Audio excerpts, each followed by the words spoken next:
Hello, welcome to KV globe. Myself Kavya Singh. आज की class weekly current affair की class है। पूरे हफ्ते के क्वेश्चंस कवर किए गए हैं 1 अप्रैल से लेकर 8 अप्रैल 2023 तक के। ये पूरे हफ्ते का निचोड़ है, जिससे आपका पूरे हफ्ते का एक ही दिन की क्लास में कवर हो जाएगा जो भी इम्पोर्टेंट क्वेश्चंस हैं। इसलिए ध्यान से आप लोग पूरी क्लास देखिए। और क्लास स्टार्ट करने से पहले आपके लिए पॉलिटी का एक क्वेश्चन है, जिसका आंसर आप लोगों को कमेंट बॉक्स में कमेंट करके देना है। क्वेश्चन है, एक व्यक्ति जो भारत की नागरिकता के लिए आवेदन करना चाहता है वो भारत में कितना समय व्यतीत कर चुका होगा, यानी कर लिया होगा। मीन्स भारत की नागरिकता पाने के लिए किसी भी व्यक्ति को भारत में कितना समय रहना आवश्यक है। इसका सही आंसर आप लोग कमेंट बॉक्स में कमेंट करके बताइए। क्लास के एंड में इस क्वेश्चन को डिस्कस करेंगे। क्वेश्चन से स्टार्ट करते हैं। क्वेश्चन है, फोर्ब्स द्वारा जारी अरबपतियों की सालाना लिस्ट में पहले स्थान पर कौन है। तो ये जो फोर्ब्स द्वारा जारी की गई ये लिस्ट, इसमें पहले स्थान पर है बर्नार्ड आर्नो एंड फैमिली। सही आंसर हो जाएगा ऑप्शन बी। ये फ्रांसीसी बिजनेसमैन है और जो दुनिया की सबसे बड़ी लग्जरी गुड्स कंपनी है LVMH मोएट हेनरी लुई विटन, इसके संस्थापक, अध्यक्ष और मुख्य कार्यकारी अधिकारी हैं। नेक्स्ट क्वेश्चन है, किस देश को संयुक्त राष्ट्र के सर्वोच्च सांख्यिकी आयोग का सदस्य चुना गया है। तो जो यूनाइटेड नेशंस का सदस्य चुना गया है मेंबर, वो और कोई नहीं बल्कि भारत देश है। सही आंसर हो जाएगा option C, Bharat. Supreme statistical commission of the United Nations एक आर्थिक और सामाजिक परिषद का एक कार्यात्मक आयोग है, जिसे 1947 में स्थापित किया गया था। सांख्यिकी आयोग संयुक्त राष्ट्र सांख्यिकी प्रभाग के काम की देखरेख करता है। ये 24 सदस्य राज्यों को भौगोलिक वितरण के आधार पर आर्थिक और सामाजिक परिषद द्वारा चुना जाता है। नेक्स्ट क्वेश्चन है, किस देश को पुरुषों के अंडर 17 फीफा विश्व कप की मेजबानी से हटा दिया गया है। यानी कि पुरुषों के जो अंडर 17 फीफा विश्व कप की मेजबानी दी गई थी उससे हटा दिया गया है। ये देश है पेरू। सही आंसर हो जाएगा ऑप्शन सी, पेरू। पेरू को मेजबानी से इसलिए हटाया गया क्योंकि फीफा ने कहा है कि ये देश इस साल अंत में टूर्नामेंट आयोजित करने के लिए तैयार नहीं था। टूर्नामेंट शुरू होने की तारीख से पहले जरूरी निवेश हासिल करने और पेरू सरकार के साथ जरूरी काम पूरा करने के लिए पर्याप्त समय नहीं है। नेक्स्ट क्वेश्चन है, विश्व स्वास्थ्य दिवस किस दिन मनाया जाता है। तो ये हर साल 7 अप्रैल को मनाया जाता है। अभी हाल ही में 7 अप्रैल को मनाया गया है विश्व स्वास्थ्य दिवस। लोगों को हेल्थ समस्याओं के बारे में जागरूक करने के लिए हर साल मनाया जाता है। और इसके अलावा लोगों को चिकित्सा के क्षेत्र में, यानी कि मेडिकल फील्ड में जो भी नई रिसर्च होती है और मेडिसिन आती हैं उसके बारे में लोगों को जागरूक किया जाता है। नेक्स्ट क्वेश्चन है, विकास और शांति के लिए अंतर्राष्ट्रीय खेल दिवस कब मनाया जाता है। तो ये प्रतिवर्ष 6 अप्रैल को मनाया जाता है। सही आंसर हो जाएगा ऑप्शन ए, 6 अप्रैल। दुनिया भर में समुदायों और लोगों के जीवन में खेल और शारीरिक गतिविधियों की सकारात्मक भूमिका को पहचानने का अवसर प्रदान करता है ये दिन। विकास और शांति के लिए अंतर्राष्ट्रीय खेल दिवस 2023 की जो वैश्विक थीम है वो scoring for people and the planet है। ये इस बार की थीम रखी गई है। नेक्स्ट, किस पोर्टल को केंद्रीय संस्कृति मंत्रालय द्वारा मंदिर के अनुष्ठानों को लाइव देखने के लिए लॉन्च किया गया है। तो जो मंदिर में अनुष्ठान होते हैं उनको लाइव देखने के लिए एक पोर्टल लॉन्च किया गया है। तो पूछ रहा है किस पोर्टल को लॉन्च किया गया है। तो ये टेम्पल 360। सही आंसर हो जाएगा ऑप्शन डी। अगर क्वेश्चन आता है किसने लॉन्च किया तो केंद्रीय संस्कृति मंत्रालय द्वारा लॉन्च किया गया है। नेक्स्ट, हाल ही में किस राज्य की विधानसभा द्वारा सतलज यमुना लिंक नहर को पूरा करने की मांग को लेकर एक प्रस्ताव पारित किया गया है।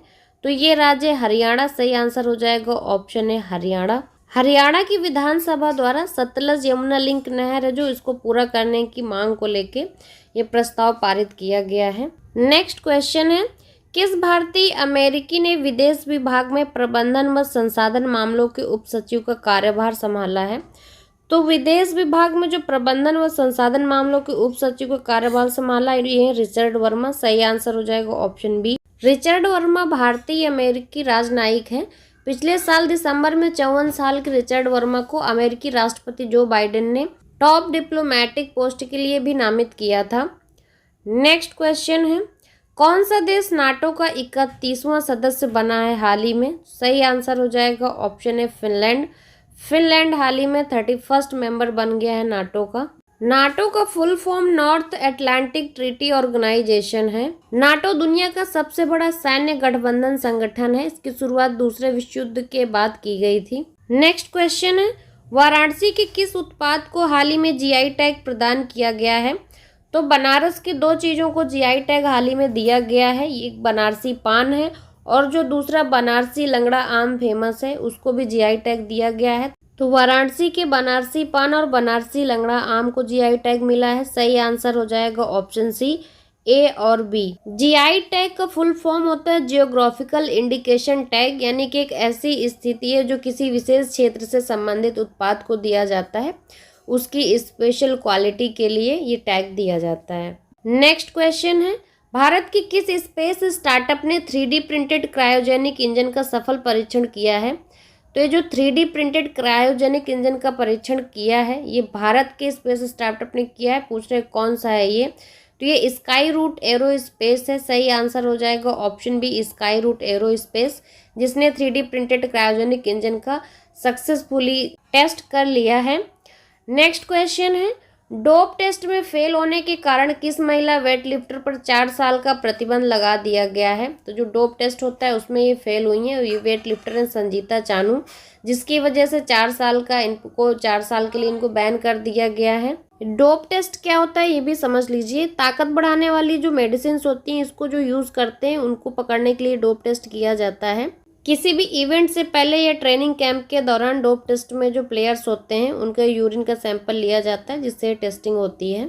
नेक्स्ट क्वेश्चन है, इंडिया जस्टिस रिपोर्ट 2022 में किस राज्य ने शीर्ष स्थान हासिल किया है? तो इंडिया जस्टिस रिपोर्ट 2022 में जो टॉप पे स्टेट रहा है वो है कर्नाटका। सही आंसर हो जाएगा ऑप्शन है कर्नाटक। नेक्स्ट क्वेश्चन है, किस बैंक ने हाल ही में स्टार्टअप्स के लिए अपनी पहली ब्रांच खोली है? तो ये बैंक है बैंक ऑफ महाराष्ट्र।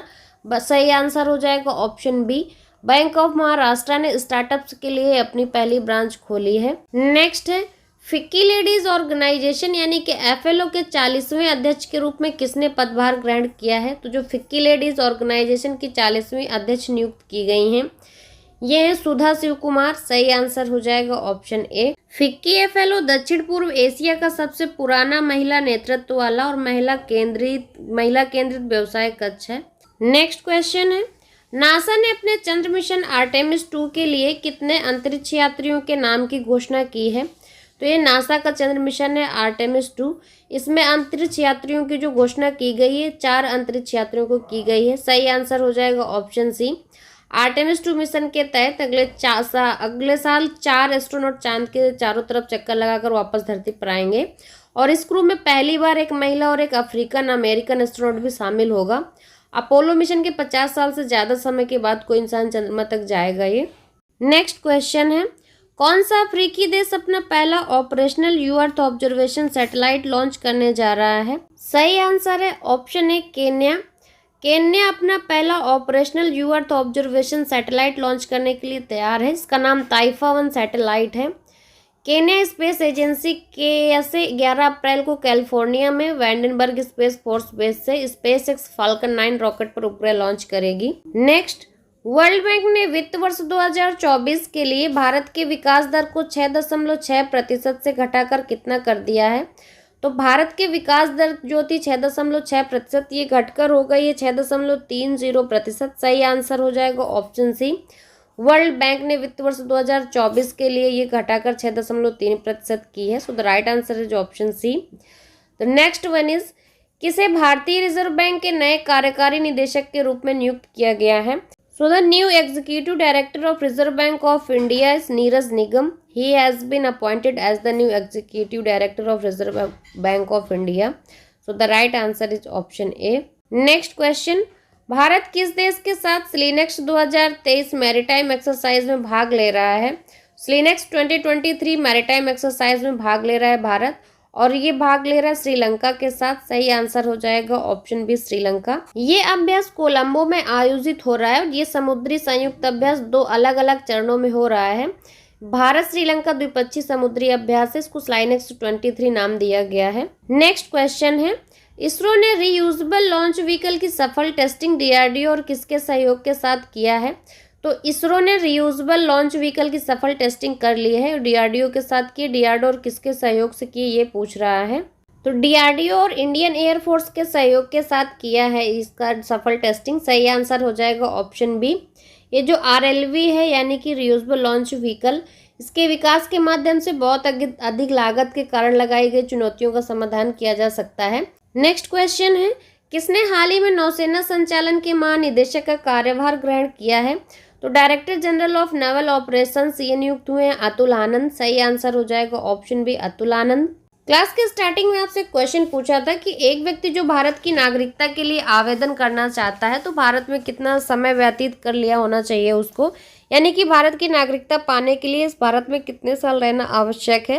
तो इसका सही आंसर है ऑप्शन सी 7 वर्ष। भारतीय मूल का वो शख्स जो देश में नागरिकता के लिए आवेदन देने के लिए पहले भारत में कम से कम 7 साल रहा हो, और भारतीय मूल का वो शख्स जो अविभाजित भारत के किसी देश का नागरिक हो, मतलब कि पाकिस्तान या बांग्लादेश से बाहर किसी अन्य देश का हो, उस नागरिकता को छोड़कर भारत की नागरिकता चाहता हो, तो उसे पहले भारत में कम से कम 7 साल रहना होगा। ये थे आज की क्लास में पूरे हफ्ते के क्वेश्चंस 1 अप्रैल से लेके 8 अप्रैल तक, जो कि मोस्ट इंपॉर्टेंट क्वेश्चंस थे, पूरे हफ्ते का निचोड़ था। क्लास अच्छी लगी हो तो क्लास को ज़्यादा से ज़्यादा लाइक शेयर जरूर करिए, ज़्यादा से ज़्यादा शेयर करिए जिससे बाकी लोग तक भी क्वेश्चंस पहुंच सकें। और जो लोग चैनल पर पहली बार आते हैं तो चैनल को सब्सक्राइब करके बेल आइकन दबाना ना भूलें, जिससे आगे आने वाली क्लासेस आपको ईजिली मिलेंगी। And thanks for watching.